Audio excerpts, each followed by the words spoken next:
Good afternoon, everyone. Sorry we're running a minute or two behind schedule. We're going to give it just a minute and let people trickle in, and then we'll get started. Hopefully everyone has their afternoon cups of coffee on this rainy day. I probably should have my fishing hat and my fishing pole with me, but I was going to say everybody can tell that it's not a real green screen today because the weather is not that nice. Although, happy to know I have props. That's I feel like Gallagher. I'm just going to start pulling things out. Go get the hat, John. I do. Talk about student engagement. Yeah. Have like your Mary Poppins bag off to the side that you just like pull these like ridiculous things out from. So full disclosure, even without the green screen, I for years have been doing like camping themes. I would do a camp read a lot at our elementary schools, and we would have just all kinds of like camping props and stuff like that. And it was like a literacy event night that we did. But I would have the green screen up there. And so if anyone is ever wondering, why do you have so many camp-themed backgrounds? That's the reason why. I just thought you were an enthusiastic camper. I am. Most of them are Maine backgrounds, too. I think I've got, like, maybe one that isn't, but I think that I have one of a bear behind me that I don't remember the origins of that one. John, I think you should turn on your fan so you got that handsome windblown look. I've thought about that. Yeah. It might take more than the fan for that. I'm worried that the fan would make too much noise. It would ruin something. I also have I took an old MacBook and I had a program. I'll have to see if I can find the actual program. If anybody still has old white MacBooks, this would work on those. But it actually creates a soundscape. It was something that people had developed for the Opera House in Stonington. These guys did an internship there and like developed this program for them. It doesn't operate on MacBooks anymore. They don't update it or anything. But I had reached out to them and they gave me a copy of it, and it was very cool. So if anybody, for whatever reason, needs to create a soundscape, it can be a lot of fun. And I used to have crickets and frogs and all kinds of fire crackling, stuff like that, to add ambiance to my camp scenes. All right, we should probably get going. It's 3:05. So today we are talking about presentation tools, not green screen tips and tricks. That will be another session in the future. And I think what Emma and I were thinking is there are a few different presentation tools out there that people really like to use, things that are commonly used. A lot of it kind of depends on what platform you work on most commonly.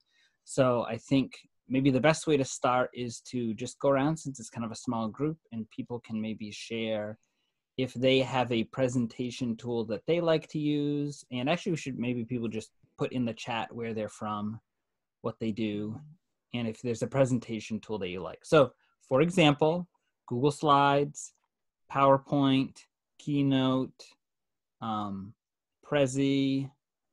What others am I forgetting about? Oh, there's so many. Book Creator. Oh yeah, Book Creator. I should remember. Canva. Yeah. So in the chat, if you want to put that information, or if you have one that you're really interested in, we'll make sure to share that.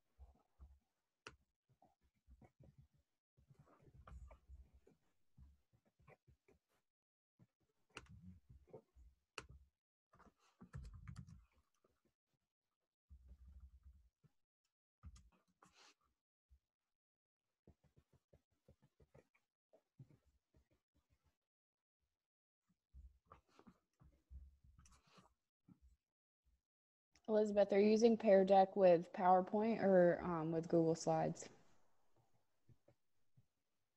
Just out of curiosity.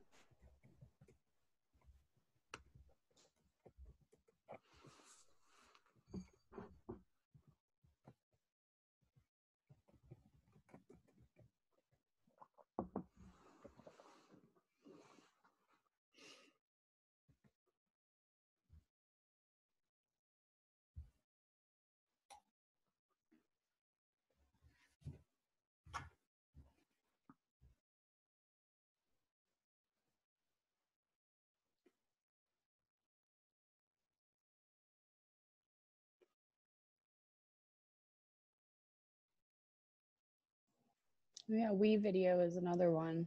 Hadn't thought of that one. Yeah, you can with, I mean, that's, I think, kind of the video editing, WeVideo and iMovie and stuff like that. You certainly could use a progression of images Right. if you wanted to do that.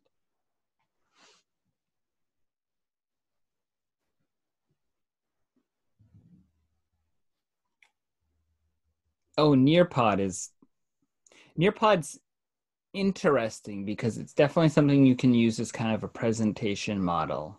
For those of you who haven't seen it before, what's nice about it, if you don't have a way to project out to people, it pushes directly to their screens. So I've liked it if I was working with images with students. It's much easier as opposed to even projecting something up on a big screen. You could like send them image, a high quality image right to their computer and they can look at it on their individual computers. It's also a nice tool for keeping kids on task, as long as they're on Nearpod and not something else. But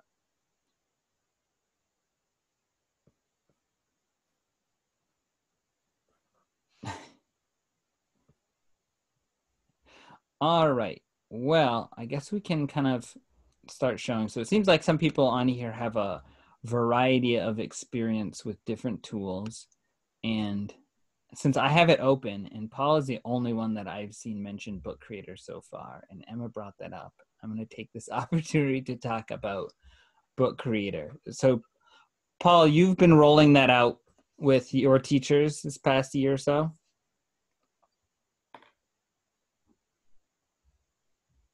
Oh, we got to unmute you.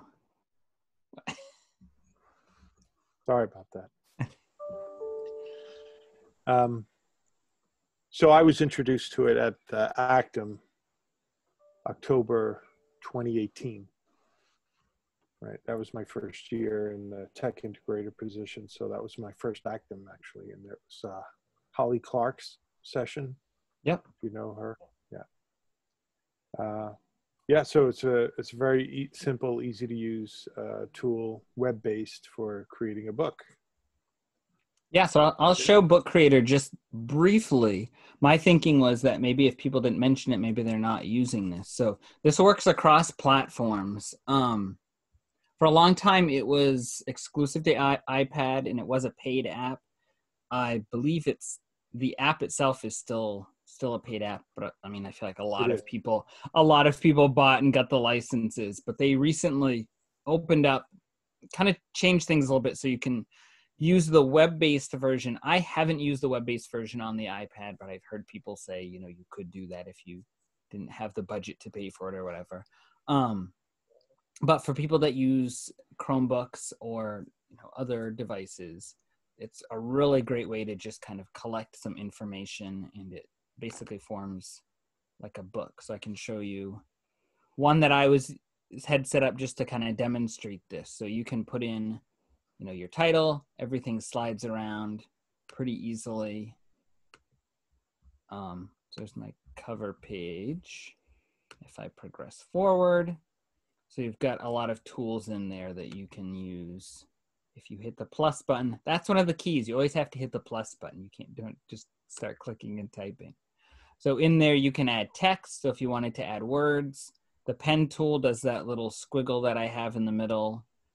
You can take pictures. So if you have students, so in terms of having students create projects or capture projects that they're doing, I feel like that's been the best way that I've seen people leverage Book Creator, is that you can, you know, take pictures, videos of your work, and then add that supplementary text and description to it. And then you can pull in some stuff as well. So if you have, you know, things on Google Drive, or if you have, you know, here you create a map, the images, I should show you this because this is really nice, is that they have it kind of locked down. So if you're worried about kids accessing not inappropriate images, but things that aren't fair use images. Yeah. So obviously if you're looking up like Disney stuff, you're not going to find anything. Oh, the other thing on the other side is the shapes. You can add in shapes as well. What were you going to say, Paul? I might add, if you would go back to the plus to toolbox or the add, and then back to the import. Well, the record is for audio recording there at the bottom, but the last one. So we have Google's image search. You can embed a map.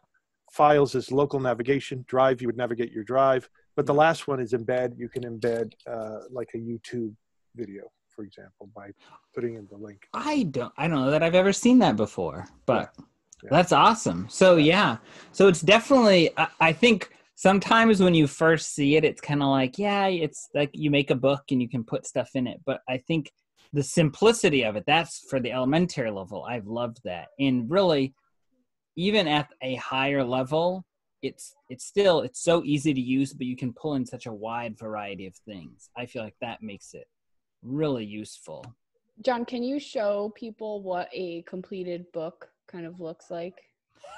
I don't think I have a completed book, but I'm sure I could find one and probably share one later on. So I might be able to. Unfortunately, it has a student name that's not redacted. Would everybody be okay with that? Can I trust you guys? Or I didn't do that? Maybe not, just because we're recording it might be best. Oh, okay. Right. Can you make a copy and just take that out? I guess while we're talking. Yeah. I'll vamp while you do that, Paul. Great. But I think the other thing features that I want to show is in that ad, the record, you can actually do an audio recording. So I've seen kids, upper elementary kids make books, and then they could actually record themselves reading it and share it with younger kids, or they could go and read it to younger kids themselves. So I think it's nice to have those different options. And you can, if I go back to books, so it has this 20 of 40 books. So you do have some limitations in terms of what you can make in your own library, but students could make, they can make their own books and kind of have those and share them between themselves. I mean, 40 books is a lot of books to be making. The other feature with the, I lost my tab, is down in the new books. Where is my new book feature? You can also make comic books in there.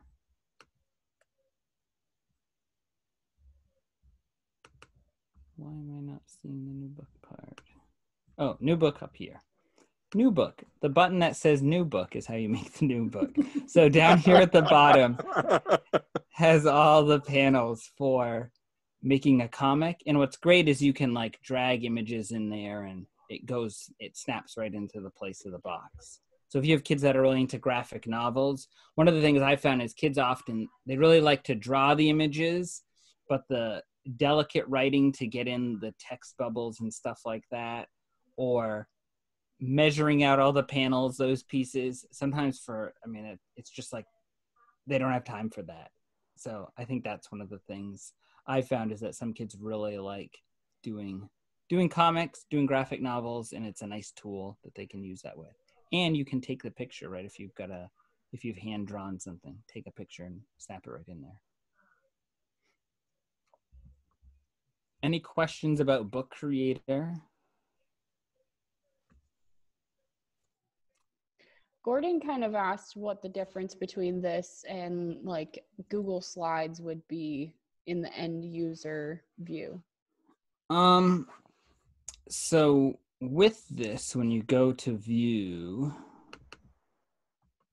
if I click play, so this is kind of what the view looks like. So slides, I actually use Google Slides for making my own newsletter. I like it because it's easy to kind of drag and drop content and shift things around and use some templates and stuff like that. I have seen teachers, and I'm hoping to get one of them to join us at some point this summer to do a session talking about Book Creator, but you really could set up an activity book essentially with Book Creator and then share that out with students. So, I mean, there's a lot of potential there in terms of a teacher creating something and sharing it out. And for students, you know, obviously they can create their own books themselves. And I think that's often where people start thinking. But on the teacher end, you can certainly set it up so that students can create a lot of stuff. And then this read to me feature, if you click that, I'm not sure if you guys can hear it. Could you hear that? No, I don't know. My audio shared. Yeah. It's probably for the best. The voices are kind of strange, but it will like read through the text. So that can be helpful as well for some students. I think you can alter some pieces about the voice and stuff. So that's kind of the long and short of Book Creator. Really low learning curve. I mean, you can roll this out in, you know, an hour to students. They'd be, you know, 75% of the way there. And I found students actually like it because there are all these little extra features or ways of doing things.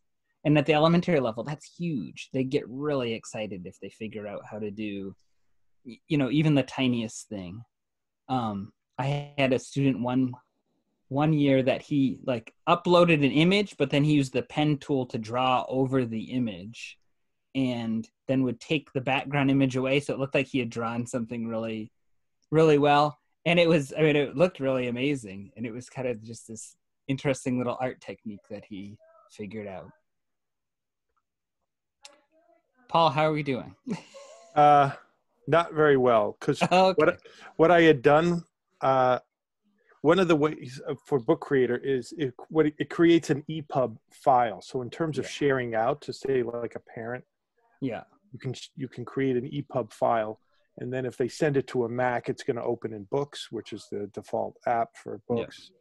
If it's a Windows machine, they'd have to get some EPUB reader, whatever, you know, application installed. So that's what I did with this exemplary book that this kid made. A little backdrop. So I was introduced to Book Creator fall 2018, introduced it to teachers because in the spring in our school district in the 5th grade, they have like a research project called Explorers, where the kids pick an explorer and they do research and they create written text as well as in the past Google Slides. Well, I got this idea that they could create a biography using Book Creator. And so what I was going to try to show is this exemplary book that this 5th grader made on Magellan. But what I had done was export it to keep it. I exported it as an EPUB. So now it's in my books. It's not in Book Creator where I can edit it further, get rid of his name. So I'm looking for a way to redact his name in books, and I'm not finding it on the fly. My apologies for that. So. No, that's okay. Yeah. Well, if we can ever solve the mystery of Magellan, we have the people that registered for this session. Right. Exactly. Thank you. Yeah. But yeah, I mean, it's one of those apps, really quick to learn. There's a ton that you can do with it. I think both elementary and middle school, I think kids would eat it up and be able to use it pretty proficiently, pretty quickly in a lot of different ways. And it works across platforms. I mean, to me, it ticks off so many of the boxes of things that I look for in an app. So that's the short and dirty on Book Creator.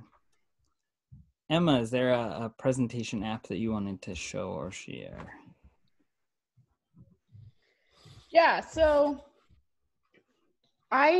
is anyone using Prezi? Prezi, or has used Prezi before? I really like it. I do. Awesome. So I'll show just like it's just a template of what Prezi can do. It's kind of like, I want to say that the way I want to describe it is like it takes an image and then it zooms way out and allows you to kind of navigate through an image and the bits and pieces. So like an infographic has a ton of information on it usually, and Prezi would be a way to kind of navigate through that infographic and have people zoom in on certain spots and have like a narrated feel to it. So I'll show a little bit of how that can look. I just did a search on Prezi for like examples basically, and they have some staff picks that they come up with every so often. I don't know what the duration is. I don't know if it's every month or every year or something like that. But so this is basically, it looks kind of similar to how a presentation would look. You know, you've got the back button and the forward button, but it has these animations built into it, or that you can build. You can build one of these from the ground up, but there are also all sorts of templates where you can just replace the image or replace the text or change it just slightly so that you're kind of modifying the template that's here versus having to build something from the ground up. Students have a lot of fun kind of really digging into the bits and pieces of developing something this complex. This feels more like an animation to them a lot of times. So don't be surprised if your students would want to start from the beginning and really like build something from the ground up. But as far as if you're looking for a new way to present material, this can be a really great way to do that. And you see how it zooms out at the end. So you can see the infographic where you're zoomed way out. And again, a bunch of stuff you could move on. Let me see if I can. Oh, it just froze. Okay. You can tell my computer's not having fun with everything that I have open. And share my screen again. So this is like the design gallery for Prezi. And if you used Prezi a long time ago and were not impressed with it, I would be in that same boat. I did not used to like Prezi at all. But if you're familiar with Canva, this has a very like more of a Canva feel to it now. And they've made it a little bit easier to just start from a template versus having to start from scratch. It used to be really time consuming to build a Prezi because you had to build it from scratch. So it's nice that they have these different templates here that you could start with. There are some features on here that are paid features, but you can get a lot of functionality out of this in the free version.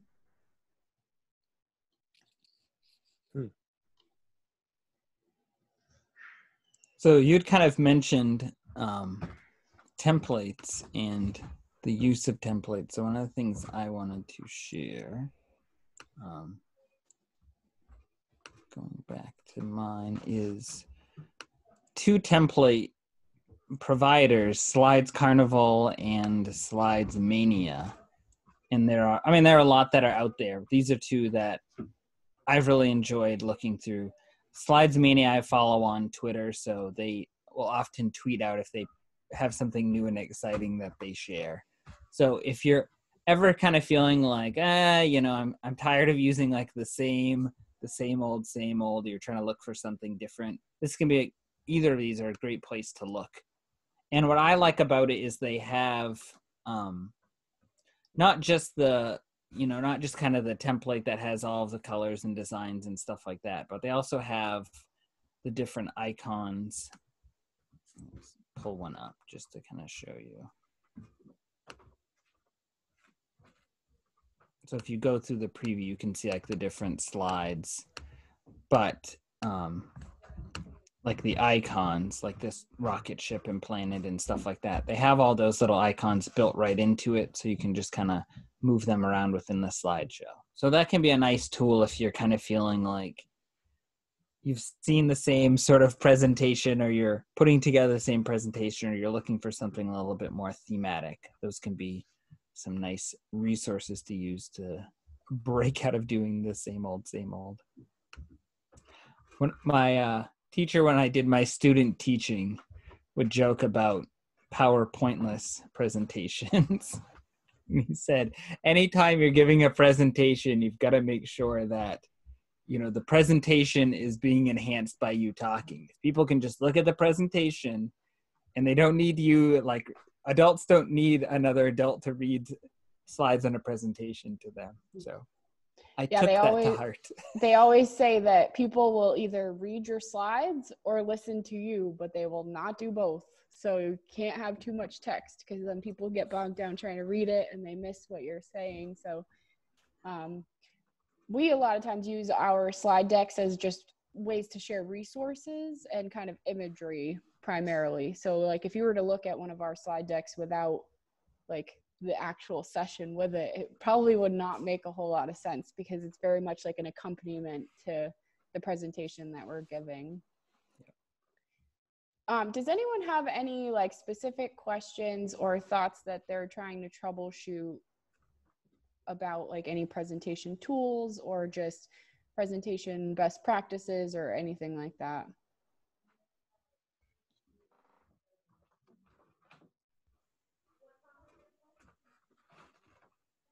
So Gordon was asking about creating in Prezi versus importing stuff into Prezi. Yeah, so it's a presentation creation tool versus versus putting something into it. I don't think that you can upload like just a document and then navigate it.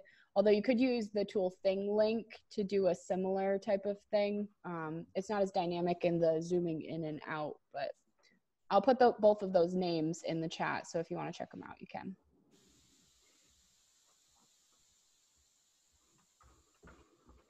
I think sometimes if you are looking for ways for students to just kind of try out something different, I think a lot of these tools that we're showing you are things that, depending on kind of your students' proficiency, you could share these and they might pick up on them and one might speak to them more than another.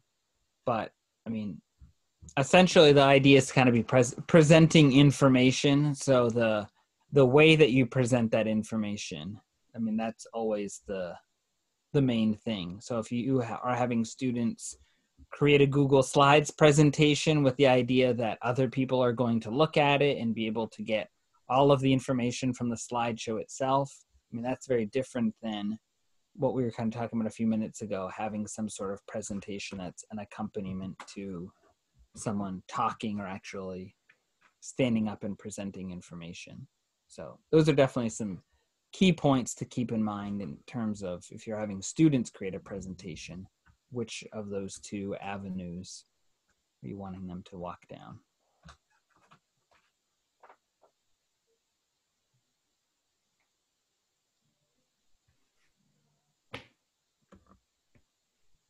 And it isn't so much the case anymore. I should say one of the tricks that I used to use was I had students, because they had MacBooks, they often wanted to make these kind of like dazzling presentations on Keynote, and they'd get so bogged down in the graphics and effects and stuff like that. And for a long time, Google Slides didn't have like transitions and effects. So what I would have students do is you have to start your presentation in Slides because it doesn't have all the bells and whistles. But then you could migrate it out and move it into Keynote, and then you could dress it up the way that you wanted to. So that's definitely a big consideration if you're having students present information. Is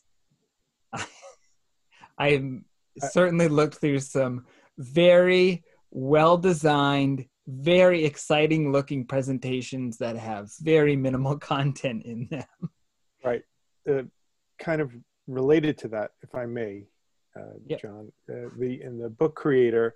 So spring 2019 was our first go around with the Explorer books, right? Yep. We found they ran the gamut from very great content and stylistic unity within it to, at the other end, preoccupation with all the bells and whistles and the graphics, to the point where every page was different. And every time you turn the page, you were like shifting stylistic gears in terms of fonts and backgrounds and all sorts of whatever, So having learned from that, we were about to do this spring, our second go around with creating biographies of Explorer using Book Creator.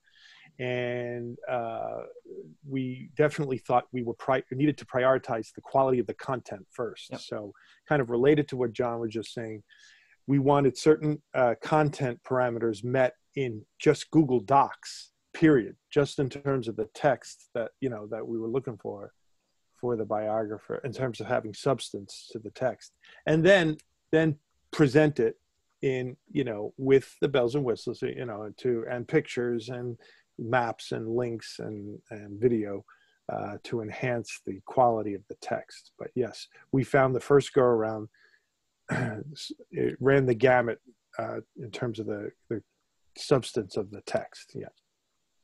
And it's a big challenge. And I think that the whole thing with design, that's the thing I think is one of the big challenges, that kids aren't necessarily going to have the best concept of how to design something that's visually appealing. And I found that once you kind of start telling them about some of those trappings of, oh, you know, actually, like, this color contrast situation doesn't really work for anybody's eyeballs, then they'll, I think they tend to eat that up because it's sort of like secret information. I had the opportunity to go down earlier on this school year down to Gorham Village School, and I'm going to share the link in the chat. But if you look on the Gorham Village School website, they have a student newsletter on there, and they use Google Slides on that because they have Google G Suite. So what's interesting is to see the model that they use, and part of it is pulling together all of those different parts and pieces. And the teacher is an alt ed teacher, and she actually has a background in graphic design. So she does get into a lot of that stuff about the whole design of the newsletter and getting into some of the visual elements. I mean, they just have one of the coolest programs going on at that school. So that's something.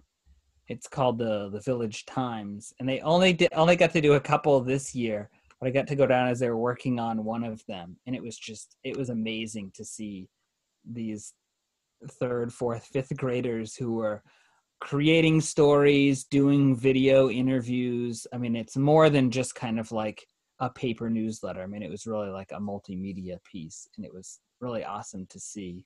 And I think something like that could certainly happen in a classroom, that you could have a more collaborative project like that. I think just you've got to have those directions and those clearly defined roles of who's doing what. They actually had, when I was there, one student was explaining that she had been taught, I forget the word that she used, but she had like been taught a job by another student within the program. I don't think she called it an internship, but something like that. It was like a job study that you had to learn. If you wanted to do photographs or layout, you had to learn from another student who had already had that job. So it was a nice way of a model of them like sharing information with one another. Maybe job shadowing is what they called it. You had a job shadow with another student. So I think if you're looking for more of like a bigger project-based thing, that might be something that you might consider looking at, just to percolate some ideas in your brain.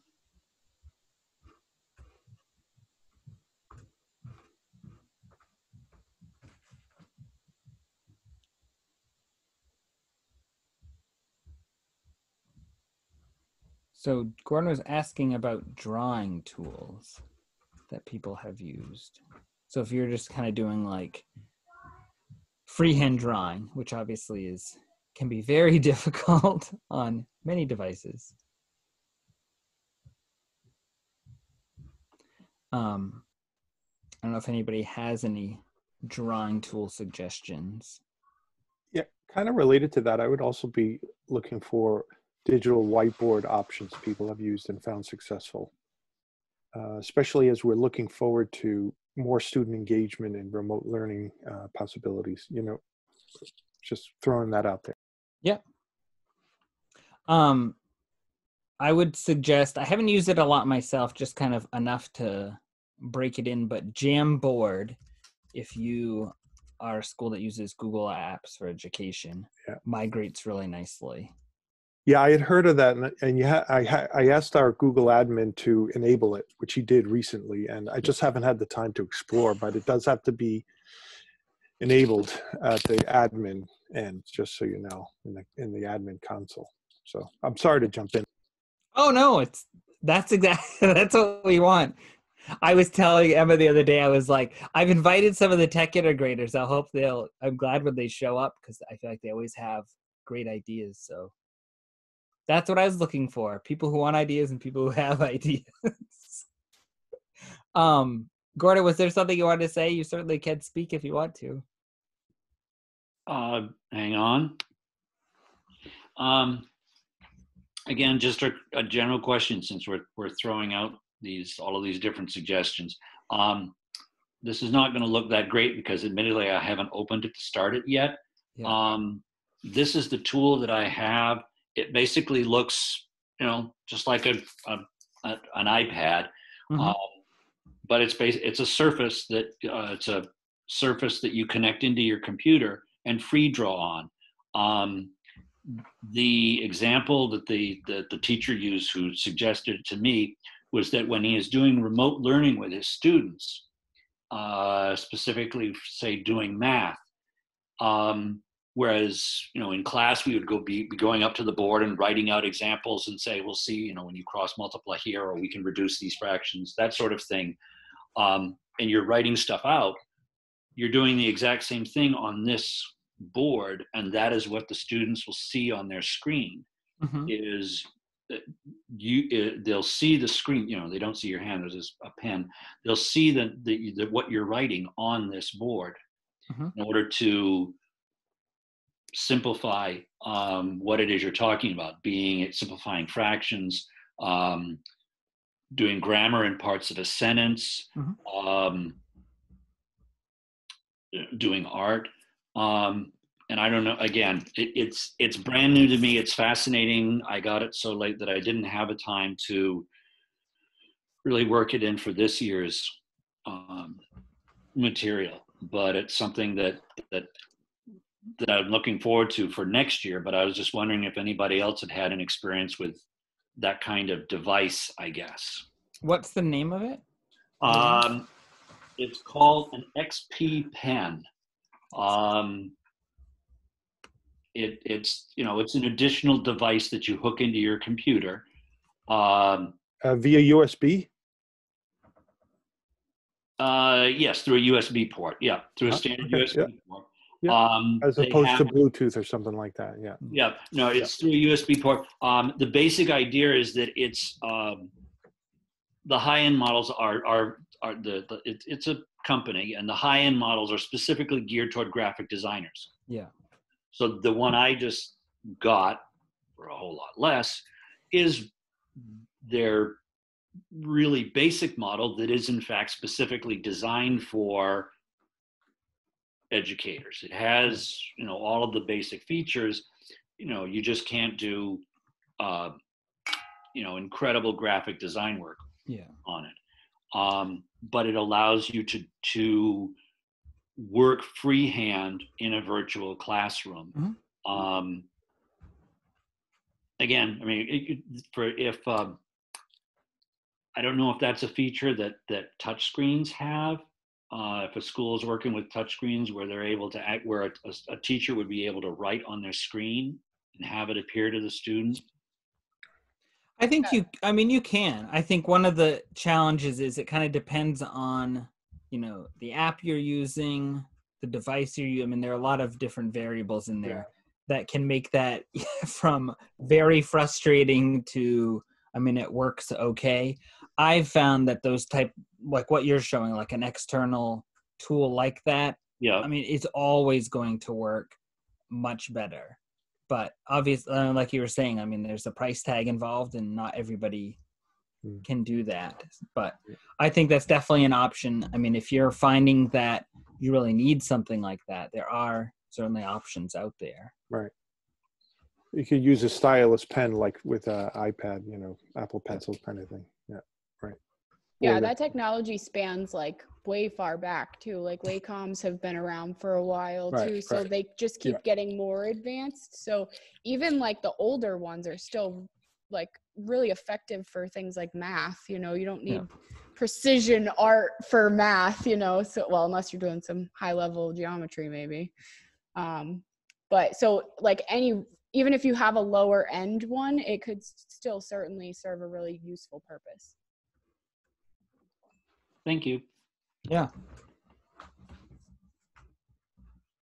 So since everyone is using Google Slides, and well, most everyone, and we've talked a little bit about Bitmoji recently, I have an example of a way that if you're interested in kind of trying to leverage slides in a deeper way, that this might be a really good option for you. So I kind of just want to show, I did not build this, wish I had, because it's pretty spectacular. But these are some of the examples of things that people are doing.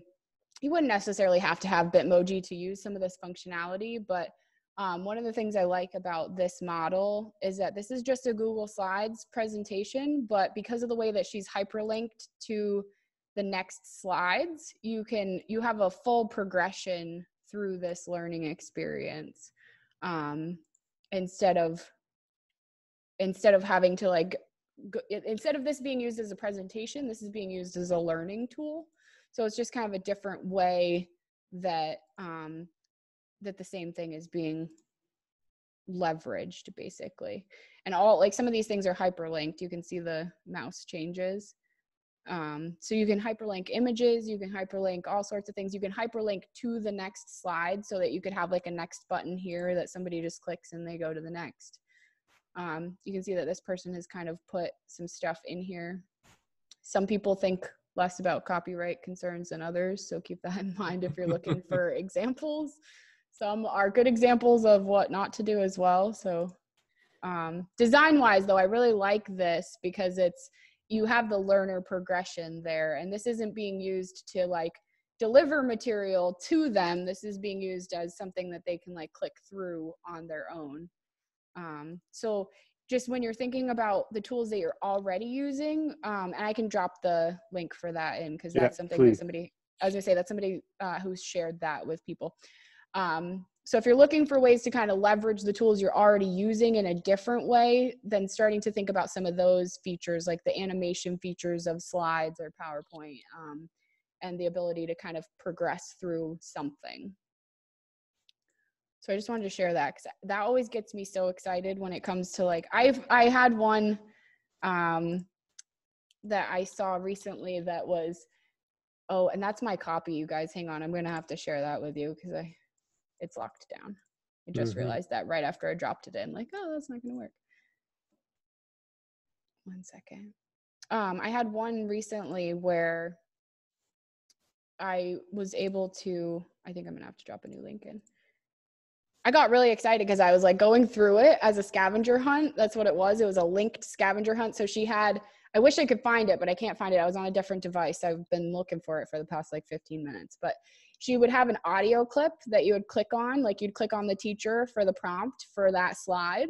And the prompt would be I am something blue and, square or whatever. I'm doing a terrible job reiterating this, but then you would find that object, it would be a blue book or something, and you click on the book and it would transport you to the next one where you'd click on the teacher, get the new clue, and then you'd progress through it. So I was engaged just looking through it. So I imagine that a student would have definitely been engaged in the activity if they were trying to learn through that way. So just some of those kinds of things can really help you to level up with presentations.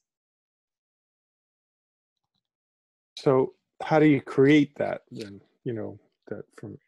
So that person basically they set up a background, they brought in some different images from different places. I can drop in they're calling them virtual classrooms. We did a session earlier today on student engagement that has some of the bits and pieces that go through that. But they're setting up these virtual classrooms, which are basically just icons and images pulled from different places and placed on the screen, adjusted their size so that they kind of look somewhat proportional.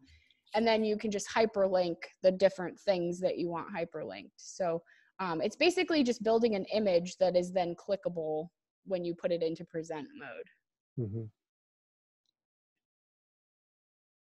I hope that makes sense. And one of the challenges there is that if you're creating it externally and then pulling it in and hyperlinking it, you'd almost have to create like a box that you can't see. So like a clear box with no edges. Yeah, if you were gonna build the image in something else, yeah, you would. If you build it in slides, like if you drag all your bits and pieces into the slides, then you could hyperlink anything on that page. So that's and probably, you could export it as like a PDF, and then those hyperlinks would still work as well. yeah, that's one of the other fantastic things about it is for like offline use. If you're just hyperlinking somebody through it, then they don't need an internet connection in order to progress through this, as long as you're not linking them to anything that's on the web. I'm pulling up a link to like how to get started with a Bitmoji classroom, just in case anyone is interested in checking that out.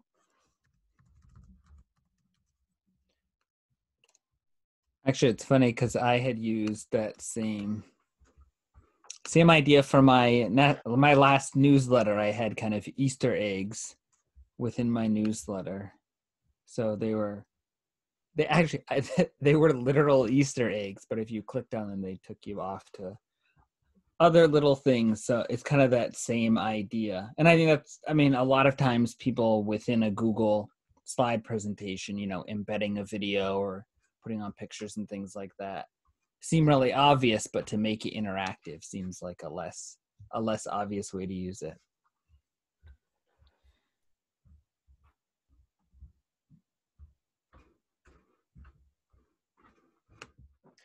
So we've got, 10 minutes or so left of this session. Does anyone have any thoughts or questions that they want to share? I always like to just make sure to put that in there in case anyone's waiting for an opportunity.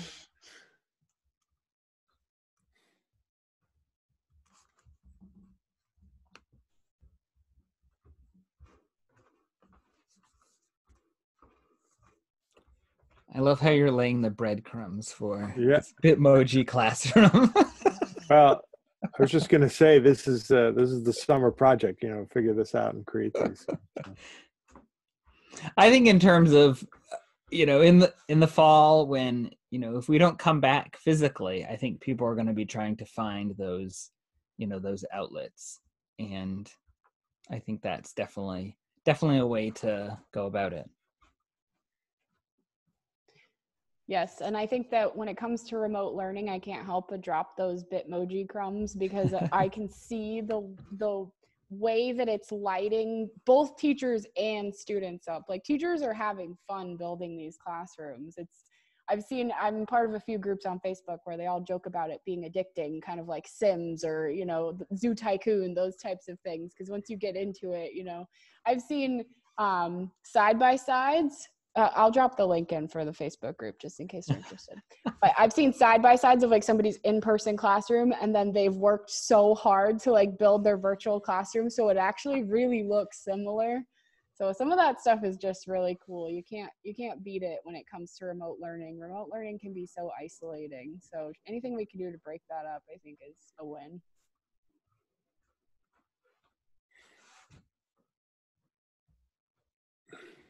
Oh, Roberta, that is an interesting question. She asked if for the free Prezi, is there a size limit? She created one and had to stop because it didn't seem like it wanted to allow her to continue to link stuff. It's a really great question that I don't know the answer to. I do know that they have a page on their website about their pricing, and it lists the features that are included and the ones that are not. So you might be able to dig in there and kind of check out if there is a size limit. It might be like a megabyte kind of thing, like as only so much data versus so many, it's probably not like you can only have so many like bounces. It's probably more about how much data you're linking within the Prezi, but yeah. I'm not entirely certain on that.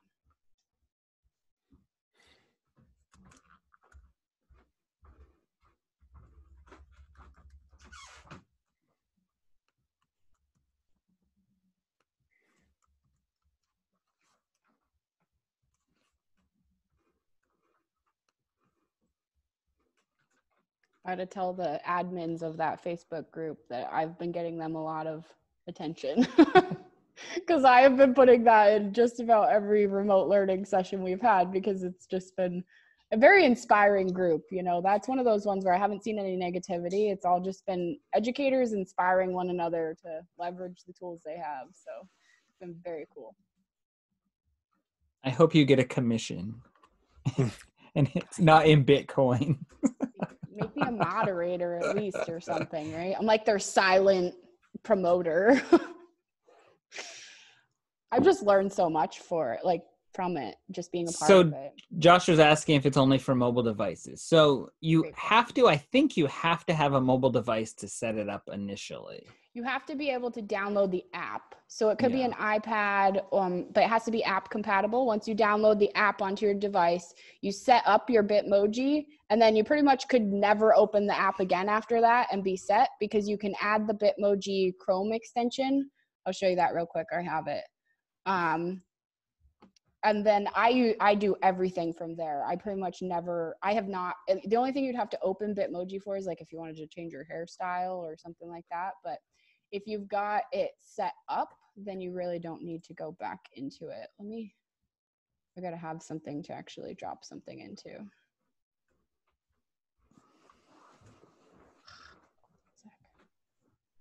Open a new one. And then that's what this little green smiley face is the Bitmoji Chrome extension. I added it to my Chrome web browser. And then it will populate some samples, but then I could search, like if I wanted to say, how's it going? It'll actually show up with some different examples. And then I can drag this, I can just grab it with my mouse. When it's not feeling really slow, come on. And drop it. You can put this in emails, like my email. It's really integrated with Google. So if you have to get into. I was gonna say I haven't seen this in your emails yet. Yeah, right. Because we use Outlook for work, so Outlook is not as Bitmoji friendly. So, or you would have. It's eventually going to be in my signature. I'm going to upload it. I just haven't gotten that far yet. You're using Outlook? For work, yes. We have to use, we're Microsoft, which is super convenient. Okay, so down here you can see my little Bitmoji head. I can insert a Bitmoji right into here if I wanted to. So there's really, like, you can leverage it in so many different ways once you get it set up. It's just that kind of pain in the butt of like having to get the app on a device, set up your Bitmoji, you know, and then you're good to go from there. So it's fun.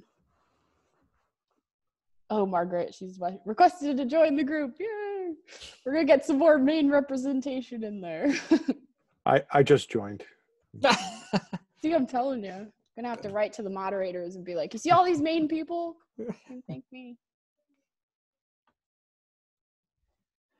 Are there any final questions as we're moving into our last few minutes?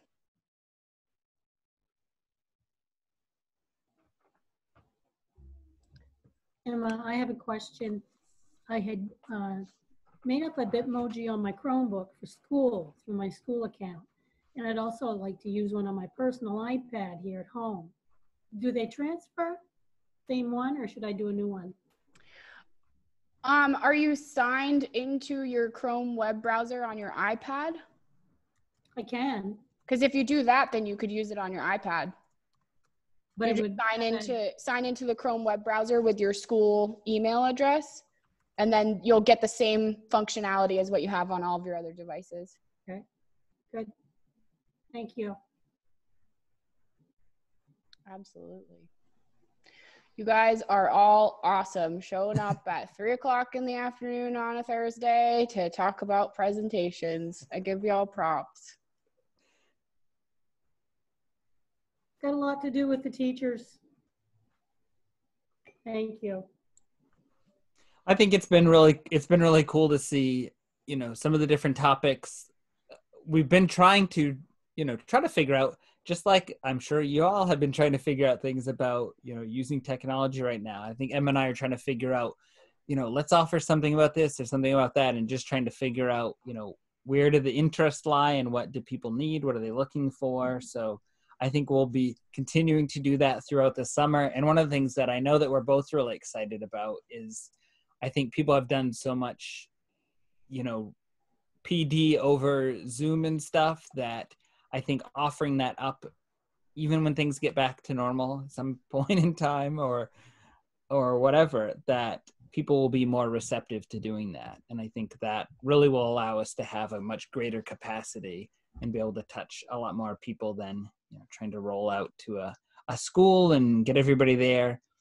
I don't know how many professional days you guys are going to get next year, because I think it's going to be a very differently structured school year, but we will certainly be continuing PD in all kinds of different ways. So that'll be exciting. Yes, our goal with these sessions has been to be as accessible as possible to as many as possible. So yeah, I think we've connected with over 100 districts now, John. I think well over that. Like that was like a month or so ago that I was like looking into that. Maybe we'll be able to pull our data and say we've connected with every district in the state. It's probably pretty close if we're not quite there. So that's good. Every school, every district, that would be my goal. Awesome. Well, we will be back next week with a whole nother round. We'll be finishing up module 2 of Remote Learning 101. If you have not seen registration links for that yet, do not panic. I'm getting them posted by the end of the day. So they'll be up there soon, but they are coming. So stay tuned. And they will be recorded. So if you can't join us live, you can always hop on the recordings and even get the contact hours in for those sessions you can't join live. All right. Have a wonderful afternoon, everybody. Bye. Bye.